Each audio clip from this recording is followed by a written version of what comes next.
Having Suicide Squad kill the Justice League set 5 years after the events of Batman Arkham Knight and having the game tie in with the overall Arkham continuity has got to be one of the worst creative decisions in recent memory. There's absolutely no reason to have this game set in that universe. It doesn't match up with any of those games at all aside from a few references here and there. It's so funny to me how this game is so disconnected from the Arkham franchise. They have an entire museum segment in the beginning of the game to serve as a recap of the Rocksteady Arkham trilogy. The two characters that exemplify everything wrong with this game being connected to the Arkham games in any way, shape, or form are Harley Quinn and Deadshot. Even though Harley is still voiced by Tara Strong and this game supposedly takes place after Arkham Knight, there's no way in hell this is the same Harley Quinn from the Arkham trilogy. In the 5-year time span since the events of Arkham Knight, the writers try to convey the shift of Harley as a character, more specifically how she's gotten over the Joker and considered her fascination over him as a phase she's moved on from. She'd been in Arkham Asylum throughout those years, which is odd because the asylum had been abandoned and shut down before Arkham Knight and was the same location Batman was unmasked, but now it's up and running for whatever reason, I guess. Also, why is my boy Aaron Cash an Arkham Asylum guard? Like, this dude was literally a GCPD officer who helped in the events of Arkham Knight. I'm surprised bro didn't get promoted to commissioner or something since Jim Gordon was running for mayor. The big problem with this game is how they try to adapt a more modern interpretation of Harley Quinn, akin to her New 52 comic counterpart where she's more independent and goes the anti-hero route. This kind of represents DC's problem in their push for Harley Quinn as a character as this anti-hero-esque figure going on different types of adventures with other DC characters,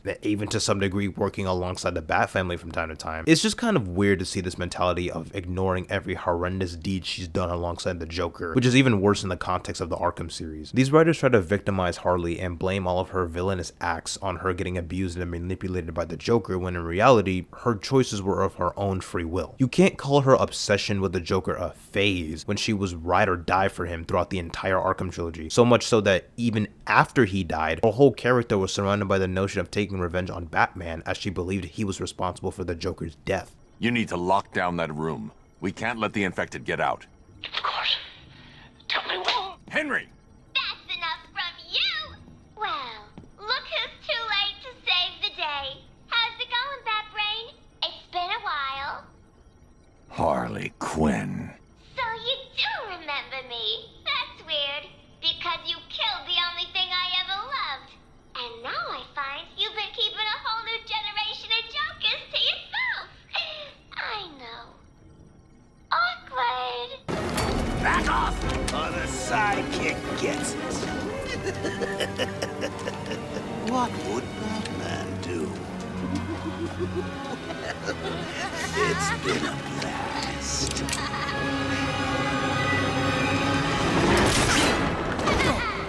The next one's for you, kiddo. Toodaloo!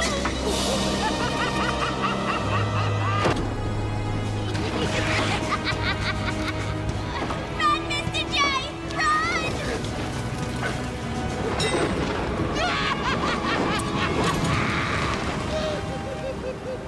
Arkham Harley in particular is evil and sadistic, and no dialogue or character interactions in Kill the Justice League will change that. Canonically, her and Joker were responsible for the death of a man and his 5-year-old daughter. Harley and Joker used a substance to keep a little girl with cancer alive long enough for her dad to build an amusement park under the Joker's orders. After the park was finished, they had no use for him and stopped the girl's treatments, and she died immediately and convinced the father to commit suicide. And all of that was shown through the audio tapes in the Batgirl: A Matter of a Family DLC in Batman Arkham Knight. She was also a heavily accomplice in the capturing and torturing of Jason Todd Robin, allowed the Joker to murder and dismember literal kindergarten children. It's just hard for me to believe this version of Harley out of all people would feel any sort of remorse over Wonder Woman's death. Like, bro, the amount of crap you've done out of your own free will, get out of here with that bull, bro. Even if it is accurate to the comics to some extent with Harley's fascination over Wonder Woman, it makes zero sense for this version of Harley to admire any heroes of this universe. The Poison Ivy and Harley Quinn relationship is another modern element which is hinted at in this game, and surprise surprise, it makes no sense in the context of the Arkham Universe. At best, Harley and Ivy were good friends, I guess. They briefly interacted in Arkham Asylum and in the Harley Quinn DLC in Arkham Knight, where you break her out of the Bloodhaven Police Department. There was nothing between the two, and don't try to dance around the fact of, oh, maybe they had something going on in between the games. No. At the end of the day, Harley was all over Joker, and nothing about that was altered or changed throughout the entire Arkhamverse timeline.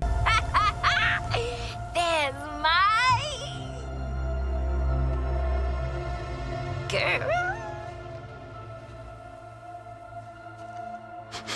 She is not made of meat. Is this what you call a vegetarian option? I don't know you, but my pheromones remember you. Oh, strange emotions. Tell me about it. Wasn't expecting you to come in fun size. You really don't know me? Harley and Ivy forever? In 10-story burning letters? Nope. Need a nap. And to find mean old Lex and suffocate him in a seed pod. Hold that thought, kid. Oh, I just want to smush those well green cheeks. What did he say? All right, look. We're all villains here. With you so far. But injecting a little girl with a brain bomb, that seemed like a lot to anyone else? And not any little girl, my little girl. Hey, yo, what the fuck? Oh, that came out weird. What brings you out here today? Well, I was actually coming out here to pick up a cupcake and then go back home. All types of crazy of how they try to deem Harley's past outfits in the Arkham series as degrading or outright awful. Harley Quinn. Once a promising young psychiatrist, she returned to the asylum to terrorize it as Joker's sidekick. Every gal has a phase they regret. Maybe mine happened to get me consecutive life sentences. If Zoe tried to go out dressed like that... Nice outfit, Hal. Hey, I'm being sarcastic. Hey yo, sweet baby, y'all realize that Harley chose her outfits in the previous games out of her own free will. They were literally her own stylistic choice. You hear me? Is this thing on? Oh, hiya, B-Man. Harley Quinn here. How do you like my new uniform? Pretty hot, huh? Having the other squad members make fun of it, talking about some, oh, imagine if Zoe ran around like that. Like, that's so on the nose. I mean, good job on crapping all over the artists and concept designers for Harley Quinn in the Arkham series, I guess. Harley Quinn's solution for having her and the rest of the squad counteract Batman's fear toxin is a stupider concept than Man and Jonkler. You mean to tell me that Batman had let her lead the entire squad on his home turf, overdose on the fear toxin due to the fact that she had a way to counteract its effects because she spent time learning from Jonathan Crane in Arkham Asylum? Ah, yes, because if I have an addiction to ketamine, I shall overdose on said drug to build an immunity and overcome said side effects. Dog, who wrote this game, man? I swear. Keep in mind, this was the same or maybe even a more powerful version of the fear toxin that had my boy Bruce tweaking throughout the entire story of Arkham Knight. And it took the entire course of that game's narrative for Batman to counteract the effects of the fear drug, with him conquering his fear, becoming the Joker, and locking him away in his subconscious at the end of the game. Man, you thought the inconsistencies with Arkhamverse Harley were bad? Whew, man, just wait for what I'm about to get into with Deadshot. Honestly, a simple retcon of this just being the same Deadshot from the previous Arkham games, but now he's just black for whatever reason, would have been way more sensible than their actual excuse in the game. So the entire time, ever since Arkham Origins, which would have been 15 years canonically since that game's events all the way to the events of Kill the Justice League, Batman had no idea he was fighting a fake Floyd Lawton, while the real version was nowhere in sight throughout the previous games. Don't take this the wrong way, but I need you to get the hell up out of here. Any particular reason? You're kind of a lazy hoe. The quote-unquote real Deadshot, aka Floyd Lawton, went out of his way to have a guns-blazing battle against the Deadshot from City and Origins, as he believed his existence posed a threat to him and his family, even though his existence never really caused that many problems to begin with, but whatever. And he supposedly killed the fake Deadshot, who also had a daughter named Zoe Lawton. Thanks to his actions, is now an orphan, so yeah. Good job, brother. And what makes this whole idiotic retcon even worse is how the audio log interviews or whatever imply that both Deadshots are actually the same person, with one of the Deadshots actually being a multiversal counterpart from Earth 2 or possibly another Earth. So, they say you're Deadshot. At least you think you're Deadshot. That why they locked you up in here? Whatever, man. Think you mean whoever. Funny. It is funny. The lab at Arkham ran full forensics when they brought you in. Your prints say you're Deadshot. DNA does too. But I'm a different shade of Deadshot. Yeah, I'm getting that a lot lately. you got any theories? Look, buddy, this thing's a mystery to me too. One I plan to work out. Just tell me when I get to see my daughter. Not for a long time, man. You hurt a lot of folks out there. Hell, you killed that other Deadshot. You're a long way off privileges, Floyd. Never mind parole. You're going into solitary. To what do I owe this unexpected visit? I need answers, Luther. We're all seeking answers, Lawton. It's our species' great folly. There was another Deadshot out there. Would have been my exact damn match, down to the trigger finger. If he wasn't a white dude. How curious. That's the thing, Lex. After everything we've seen, there's zero doubt in my mind. He was me, but from somewhere else. Another Earth. First time you saw me, you recognized my getup. And I've been meaning to ask, what did happen to your Deadshot? An interesting line of questioning, Mr. Lawton. But while I understand your logic, I don't appreciate the insinuation. I do so hate to poke holes in your Earth 2 Deadshot theory, but I'm afraid the timelines simply don't line up. And how's that?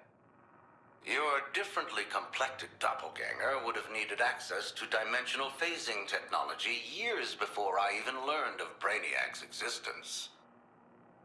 There's simply no way. Unless someone was smarter than you, open the door first. But that doesn't seem right, does it? Such acerbic flattery only gets you so far. It's an impossibility, simple as that.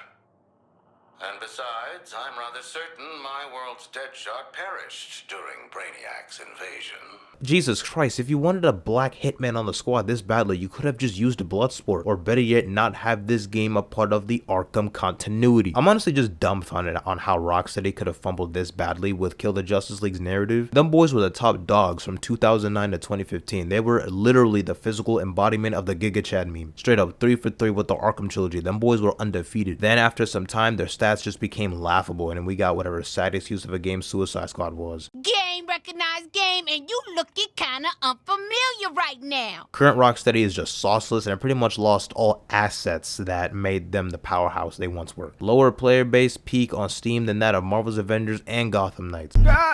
Warner Brothers themselves stating the game fell short of their expectations. Gee, I wonder why. Now, I'm not rooting for this game's failure based out of spite. I would genuinely be concerned if a game like this was successful. The last thing I'd want is future DC games on the Warner Brothers to be live service nonsense that is void of any decent storytelling and gameplay. And it's not even that people hate live service games per se, as Helldivers 2 for example is doing extremely well, but when it's done distastefully and merely implemented due to corporate greed, you get, well, a flop. Monolith, please save us. You're our only hope. That Wonder Woman game needs to be gas, man, or else DC gaming for the foreseeable future is cooked.